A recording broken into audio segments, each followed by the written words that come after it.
essentiellement de santé mentale. Donc si tu n'es pas à l'aise avec ce sujet, eh bien je t'invite à regarder notre vidéo. On va parler aussi d'internet, des réseaux sociaux, sachant que c'est quelque chose qui est assez, disons que mon avis, il n'est pas très objectif, parce que c'est mon point de vue. Donc c'est de ça dont je vais te parler, et un petit peu de la place des femmes sur les réseaux sociaux. Donc si tu as du mal avec ce genre de contenu, je t'invite à pas juste changer de vidéo ou de chaîne, il n'y a pas de souci. Donc en disclaimer, je tiens à signaler que je ne suis pas médecin, je ne suis pas psychiatre, je ne suis pas psychologue, j'ai pas fait d'études dans ce domaine, donc je vais te parler de moi et des connaissances que j'ai acquises. Mais évidemment, eh bien, consulte un médecin, un psychologue, un psychiatre, un professionnel de santé, leurs avis seront toujours beaucoup plus professionnels que le mien. Et d'ailleurs, ne suis pas les conseils de n'importe qui sur internet. Oui, même les miens. Je te recommande toujours de te renseigner auprès d'un médecin ou d'un professionnel de santé avant de faire quoi que ce soit en rapport avec le médical. C'est juste la base en fait. Donc on n'écoute pas les gens sur les réseaux disons que sans réfléchir à ce que tu peux faire ou mettre en place. Et évidemment, il y a des conseils qui sont tout à fait légitimes et qu'on entend partout et qui sont juste du bon sens, évidemment. Mais il y a d'autres choses qui sont peut-être des fois plus problématiques et qui demandent tout simplement une consultation médicale. Voilà, c'était pour les trigger warnings et les disclaimers. J'ai oublié les mots. Tout d'abord, je voulais parler de mon avis concernant les réseaux sociaux. Parce que j'ai fait une expérience récemment, ça fait un moment que je l'ai fait. Tout d'abord, j'ai consulté plusieurs articles dans les journaux. Je me suis abonnée à plusieurs journaux, tu sais, comme on voit sur Google, Actualité, tout ça. Et j'ai créé un profil avec mon nom à moi, mon vrai nom, qui n'est pas un secret d'ailleurs, parce que voilà, j'ai écrit des livres, tu peux les trouver en barre d'infos et tout. Mais si tu veux, peut-être que les plus jeunes d'entre vous ne savent pas, mais en fait, mon nom de famille c'est Laquier. Et jusque dans les années 90 je crois, il y avait une femme politique qui était, je crois que c'était de l'extrême gauche, qui s'appelait Arlette Laquier. Mais en fait on n'a rien à voir, déjà parce que nos noms ne s'écrivent pas pareil. Et elle fait pas partie de ma famille du coup. Mais si tu veux, voilà, on n'a absolument rien en commun. Mais les plus âgés d'entre vous vont avoir peut-être connu. Il y a beaucoup de gens qui connaissent toutes les personnes des années 90 et des générations d'avant. Pourquoi je te dis ça?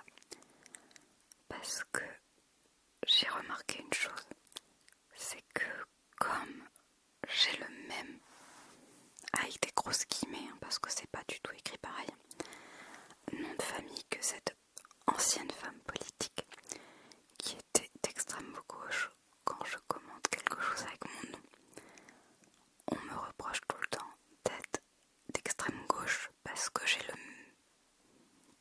même nom de famille. Je ne suis pas d'extrême gauche, je ne suis pas d'extrême droite,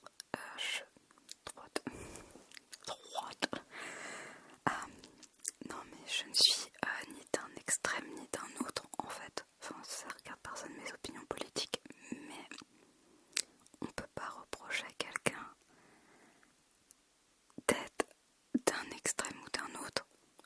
fonction de son nom de famille, ça marche pas comme ça. Mais à chaque fois que j'ai commenté Non, attends, avant je vais tout te raconter.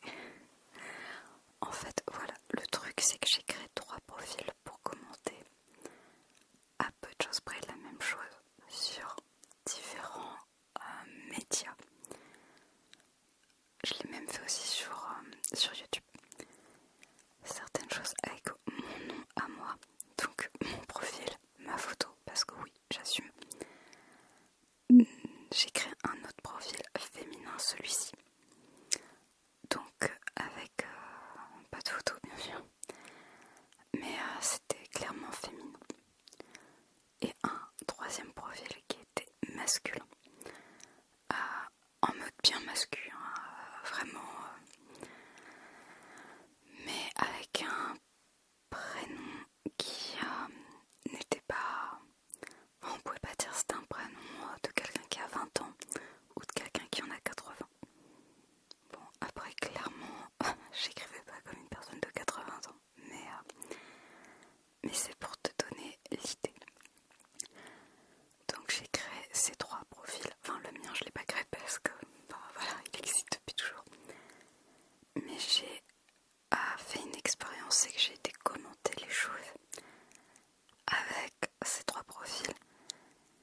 Quand c'était des vidéos avec beaucoup de vues, beaucoup de commentaires, je commentais à peu près la même chose avec ces 3 profils différents. Et j'ai vu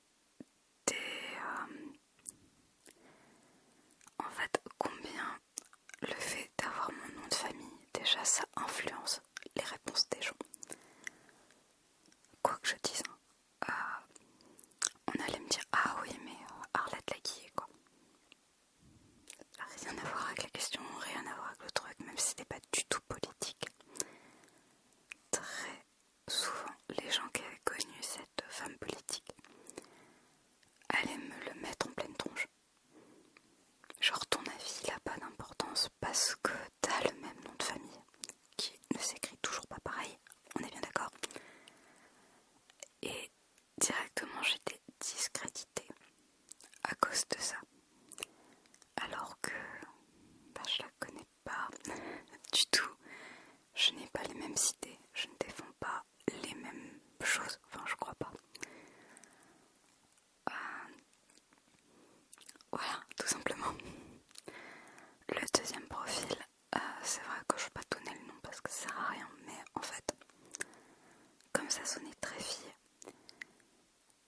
et assez jeune aussi, j'étais très souvent discréditée parce que je suis une femme.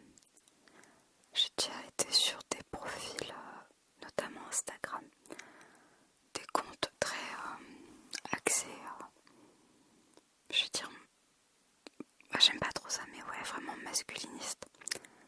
Et quand je faisais des commentaires, c'était ouais, mais toi t'es une femme, alors tais-toi.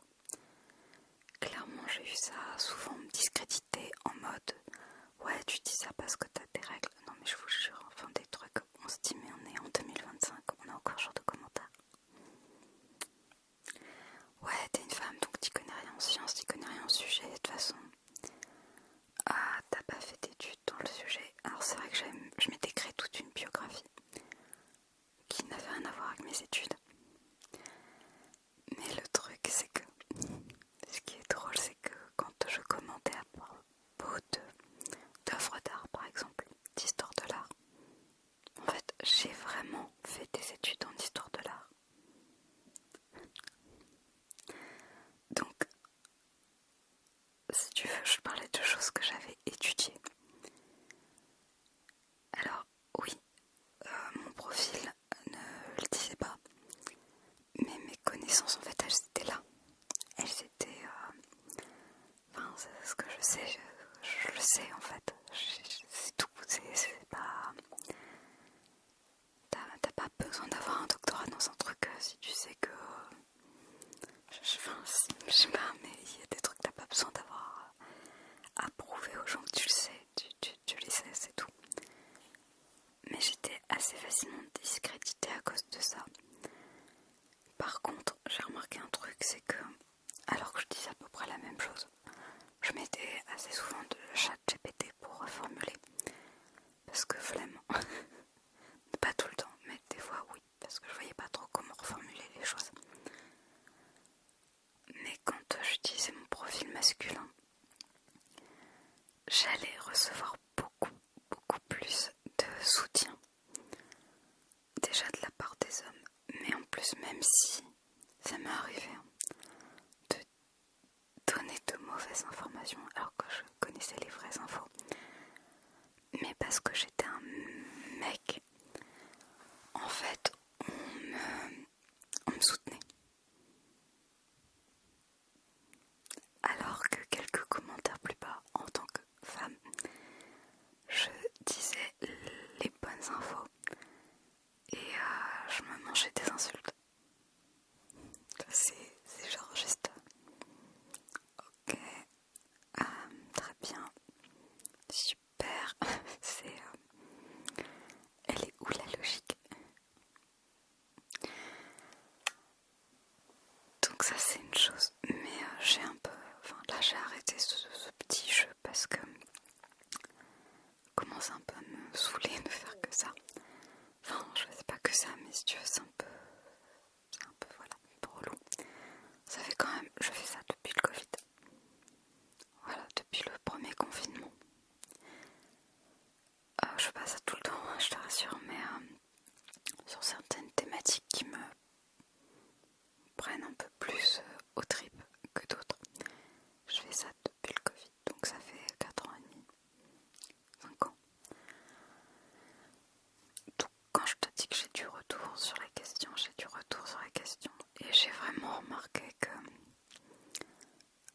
le fait d'avoir un profil masculin sur beaucoup de choses, sur beaucoup de domaines, même quand tu dis un truc qui est pas tout à fait vrai ou que ça va, c'est pas trop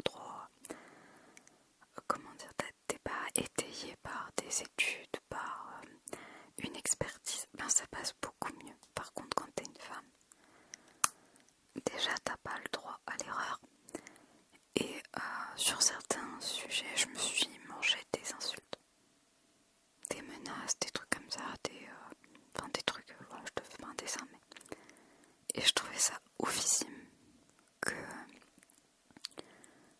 parce que t'es une femme, t'es pas crédible. Alors qu'un mec va être plus facilement crédible.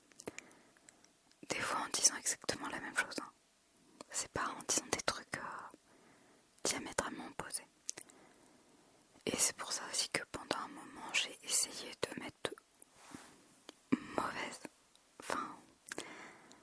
mauvaise info, pas être hyper précise quand j'utilise mon profil masculin pour voir la différence de traitement. Et c'est vrai qu'il y avait certaines personnes qui me disaient oh mec t'es con, bon, à la limite ça va, tu vois, mec t'es con, bon. Oh t'es débile, bon ça va, c'est gentil, non c'est pas gentil mais c'est pas des menaces de mort ou autre, tu vois, donc ça passe. Mais ouais j'ai remarqué ça et c'était assez brutal, violent quand même, de voir la différence de traitement entre les deux. Mais c'est vrai que là j'ai arrêté parce que le dernier truc que j'ai fait c'était sur un article sur un média français connu, hein, mais sur internet. Et c'était une question de santé mentale. Ça parlait notamment de prescription médicale, de certains médicaments qui aujourd'hui nécessitent des ordonnances sécurisées, des trucs comme ça. Et dans les commentaires, il y avait un gars qui parlait de la naturopathie. Il disait que, en fait, pratiquement toutes les maladies pouvaient très bien se soigner. Non, pas pratiquement toutes les maladies. Au début, c'est ce qu'il disait. Toutes les maladies se soignent par le sport, bien dormir et bien manger. Alors, petit disclaimer,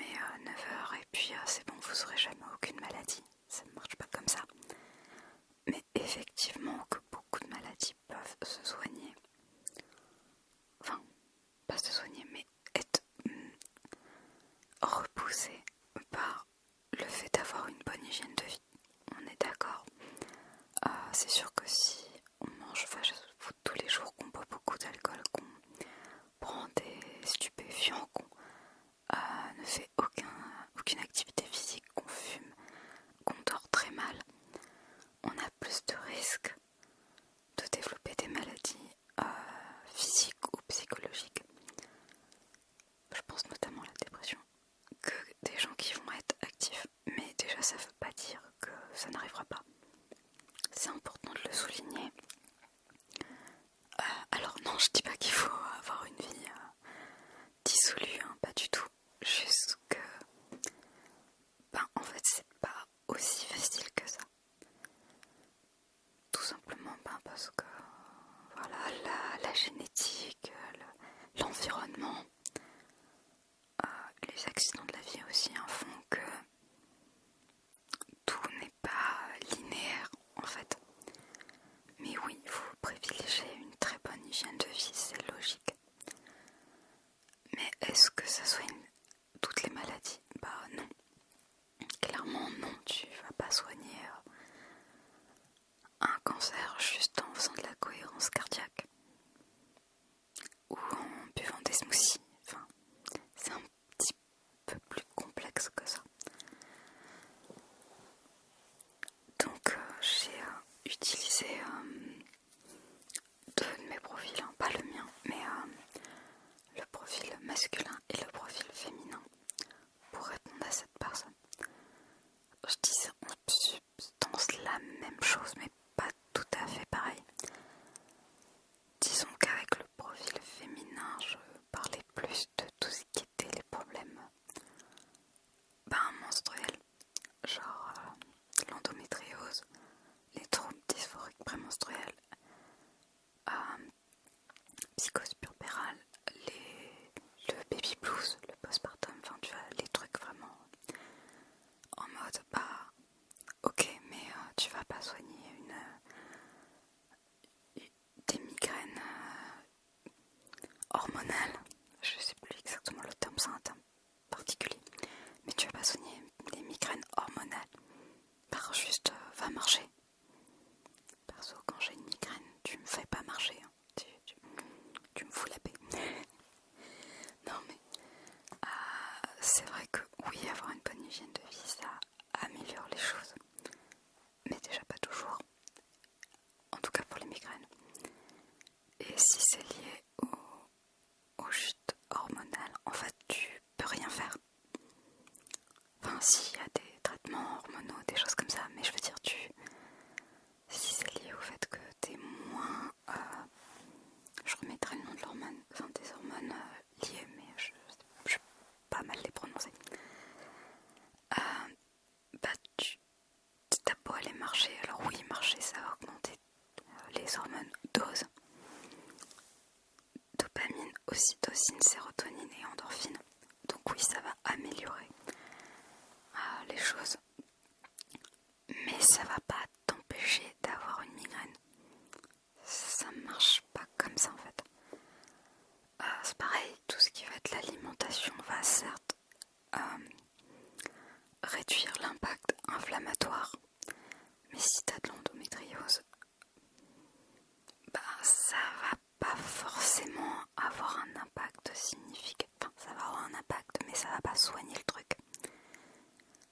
Et ce gars disait vraiment que si en fait t'as qu'à juste arrêter de boire de l'alcool, t'as qu'à juste arrêter de fumer, t'as qu'à juste arrêter d'être sédentaire, parce qu'on sait bien toutes les femmes sont sédentaires. Ah bon, d'accord. Et de faire des enfants aussi, parce que ça réduit les migraines. D'accord. Très bien. C'est pas moi qui le dis, c'est le cas. Mais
savent absolument rien et que les naturopathes savent tout. C'est pas du tout les mêmes études, c'est pas le même niveau et c'est pas la même approche.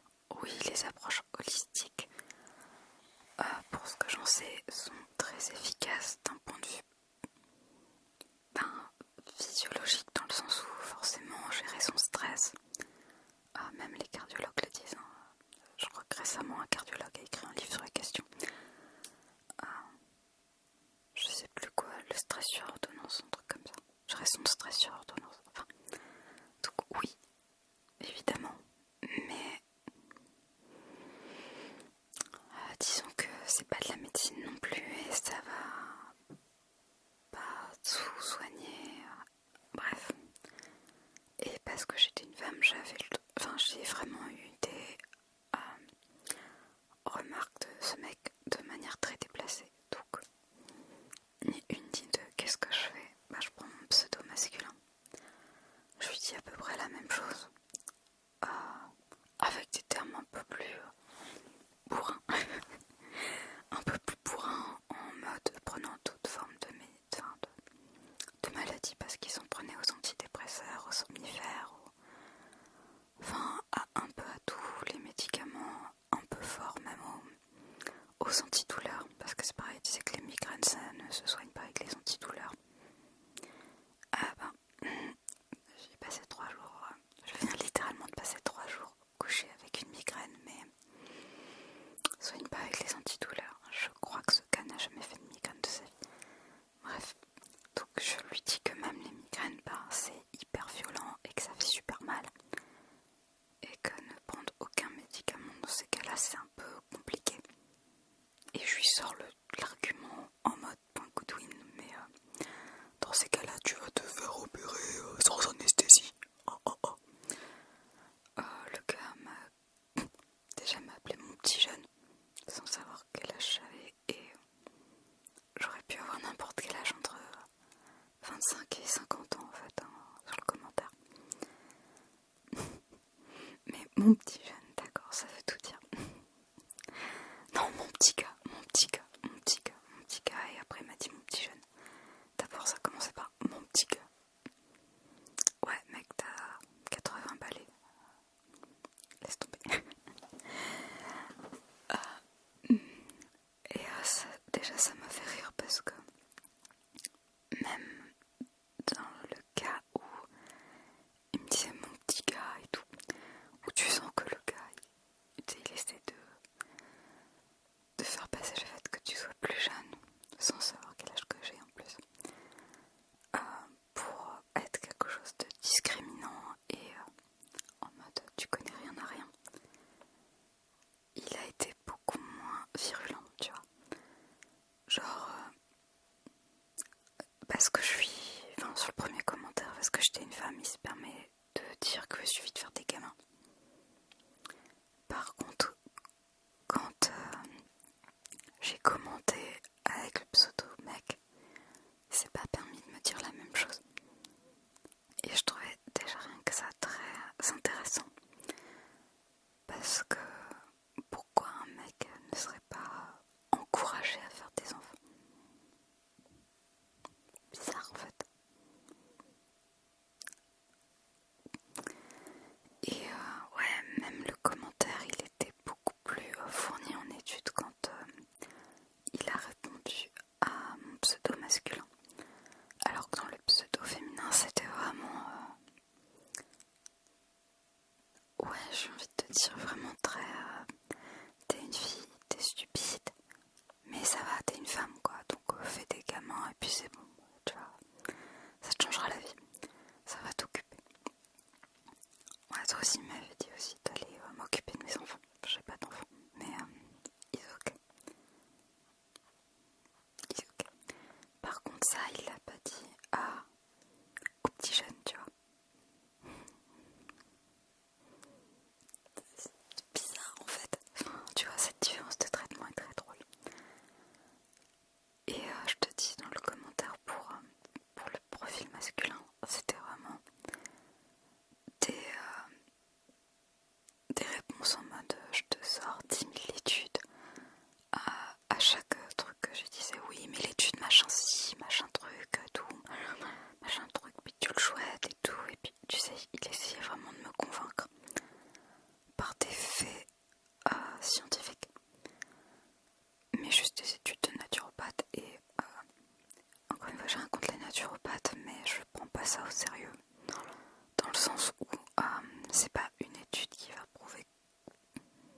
enfin, c'est pas que ça prouve rien, mais disons qu'une étude réalisée sur 15 patients, je suis désolée, c'est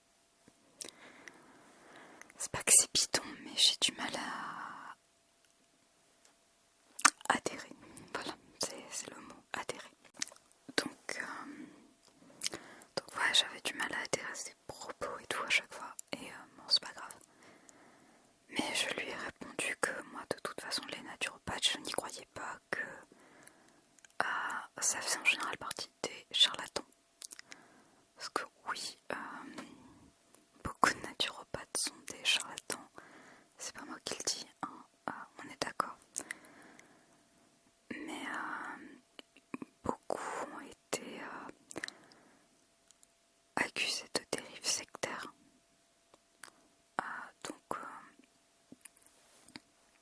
voilà. Pas tous, évidemment, je dis pas que c'est tous des charlatans. Mais j'ai du mal avec le fait qu'une personne qui n'ait pas fait médecine puisse dire à quelqu'un arrête ton traitement, t'as qu'à juste boire des jus de fruits et puis voilà, c'est bon, tu vas être guéri d'une grave maladie. J'ai vraiment du mal avec ça, je suis désolée, hein. Peut-être que vous y croyez, mais moi, je crois pas à toutes ces choses. Tout ce qui est holistique, j'y ai cru longtemps, j'ai vu les dérives. Et maintenant, j'ai vraiment du mal à y adhérer en mode c'est la réponse à toutes les questions. Je sais que le cerveau est capable de grandes choses. Je connais l'effet placebo. Je connais les effets des hormones, notamment de la dopamine, de l'ocytocine, de la sérotonine et des endorphines. D'autres types d'hormones aussi. Je sais combien c'est important d'avoir un bon équilibre de ces hormones en fait pour se sentir bien, pour moins ressentir la douleur. Et tout ça, il n'y a pas de souci, tout ça je le sais. Mais tout ça c'est expliqué par des scientifiques, par des neuroscientifiques. Et oui, effectivement, l'alimentation, ça joue un rôle hyper important dans la santé. Mais encore une fois, c'est scientifique, c'est pas juste bois un smoothie tous les matins et tu seras jamais malade. Ça marche pas comme ça en fait. Et c'est pour ça que j'aime pas du tout les études qui vont être faites que par tout ce qui va être les médecines alternatives. Parce que oui, certaines sont très efficaces. Mais tu vois, par exemple, pour la migraine, ce type me disait de faire de l'acupuncture, alors que les études qui ont été faites sur le sujet par des vrais scientifiques, hein, pour le coup pas des naturopathes sur 15 personnes, ont toutes démontré que l'acupuncture n'était pas efficace. Mais voilà, les naturopathes disent ce qu'il faut faire, donc les naturopathes sont raison. Bah non. Après, peut-être que sur certaines et certains, ça marche. Mais disons qu'il n'y a pas de preuves scientifiques. Mais son naturopathe lui avait dit que ça marche, donc en fait, il vaut mieux faire des séances d'acupuncture que de suivre un traitement donné par un neurologue, tu vois, ce genre de truc. Moi, je trouve ça très dangereux. Et pourtant, je ne suis pas pro-médicaments, c'est-à-dire que je ne vais pas encourager les gens à prendre des médicaments. Je vais pas te dire que c'est pas grave, ne fais pas de sport, ne mange mal et puis dors mal et puis tu prendras des médicaments, ça va pas. Je suis pas du tout comme ça, ne serait-ce que moi pour mes migraines. Je prends juste un médicament quand j'en ai besoin. Je prends pas de traitement de fond. Je ne vais pas prendre trop de médicaments. Des fois même j'essaie de lutter pour pas en prendre. Tu vois, je suis pas dans l'excès de faut prendre un médicament dès qu'il y a un petit truc, tu vois. Mais je trouve dangereux en fait, que ce soit un extrême ou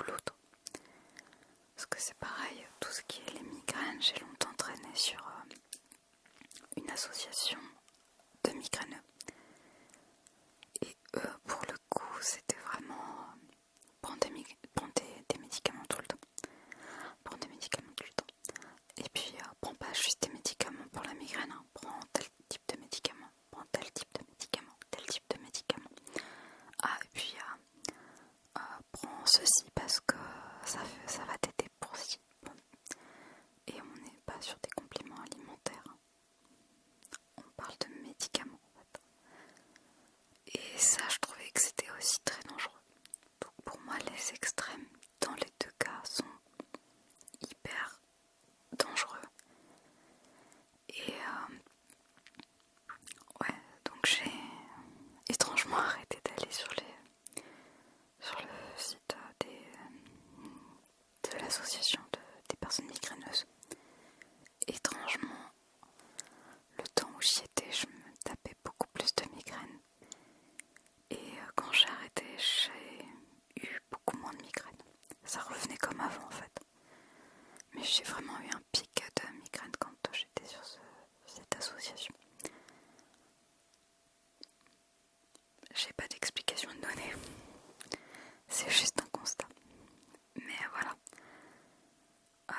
Et je suis pas la seule personne à avoir fait ce constat. J'avais parlé avec d'autres personnes migraineuses qui avaient été dans d'autres structures, avec d'autres assos et tout, et qui m'ont dit en substance la même chose. C'est à force d'être avec des personnes qui ont tout le temps des migraines et qui en plus ont tout le temps de parler de médocs qui ne sont pas des... Enfin, c'est pas des bonbons quoi, c'est vraiment des médocs assez lourds. Moi et les autres personnes ont remarqué qu'on avait développé une sorte de... je vais pas dire d'addiction à la migraine, mais on en faisait beaucoup plus. Et quand je te dis plus, c'est au point d'en avoir tous les jours. Donc c'est beaucoup. Mais c'est vrai que le fait de pas être tout le temps en contact avec des gens comme ça, peut-être qu'éventuellement ça enlève un stress, enlève peut-être une angoisse, peut-être le fait de se dire si j'ai pas une migraine tout le temps par rapport à d'autres, c'est que je suis chanceux ou chanceuse, tu vois, donc ou je suis pas légitime, enfin il y a peut-être des choses comme ça, tu vois. Mais bref, tout ça pour dire que c'est pas que j'ai un problème avec tout ce qui est pratique holistique, tout ce qui est pratique qui n'est pas purement médical.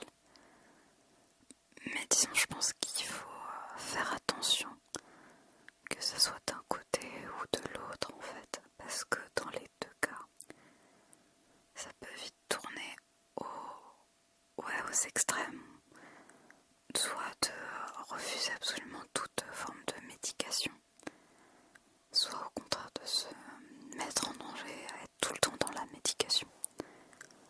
Et je pense qu'il faut toujours essayer de viser l'équilibre. Alors certes, en ayant une bonne hygiène de vie, encore une fois c'est hyper important, mais disons que ça fait pas toujours tout, tu vois. Et que l'environnement, ça joue également. Donc oui, il y a que des bénéfices à bien s'alimenter, à bien s'hydrater, à ne pas boire, ne pas fumer, ne pas prendre de substances, évidemment. Faire de l'activité physique, penser à respirer, à faire de la cohérence cardiaque, de la méditation, prendre des marches, être au contact de la nature et tout, et ça c'est sûr qu'il y a beaucoup de bénéfices, mais ouais, si ton médecin te dit que t'as besoin de, je sais pas, une intervention chirurgicale, ouais, c'est pas en allant marcher dans la nature que tu vas réduire ta fracture, tu vois. Si t'as une double fracture tibia péroné, fracture ouverte, tu pourras prendre tous les smoothies du monde. Ça va pas changer grand chose en fait. C'est pareil, si t'as des migraines, oui, ça peut réduire les inflammations, ça je suis d'accord. Mais ça va pas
il suffit d'un nom de famille qui ne revient pas à quelqu'un pour être catalogué. En dépit de tout ce qu'on peut dire, hein, je trouve ça assez extraordinaire. Et que le fait d'avoir un pseudo masculin tout de suite, ça passe beaucoup mieux même quand on dit des conneries. Quand on dit des conneries, si t'es un mec, ça passe plus facile. On va plus facilement te pardonner. Et encore une fois, je te parle que de mon expérience perso. Évidemment, il y a des tas de gens qui vont dire que c'est faux. Parce que c'est pas leur expérience et il n'y a pas de souci en fait. Hein. Voilà. Je te partage juste un retour que moi j'ai fait sur 5 ans sur des sujets qui étaient en général très touchy. Parce que sinon c'était pas drôle. Et j'ai fait ça tout simplement parce que ça m'éclatait de le faire en fait. Tout simplement, je me suis bien amusée. Des fois, je me suis bien prise la tête aussi. Hein. Je me suis dit, il y a des moments, j'avais vraiment la rage. Mais bon, c'est le jeu. C'est le jeu, ma pauvre Lucette.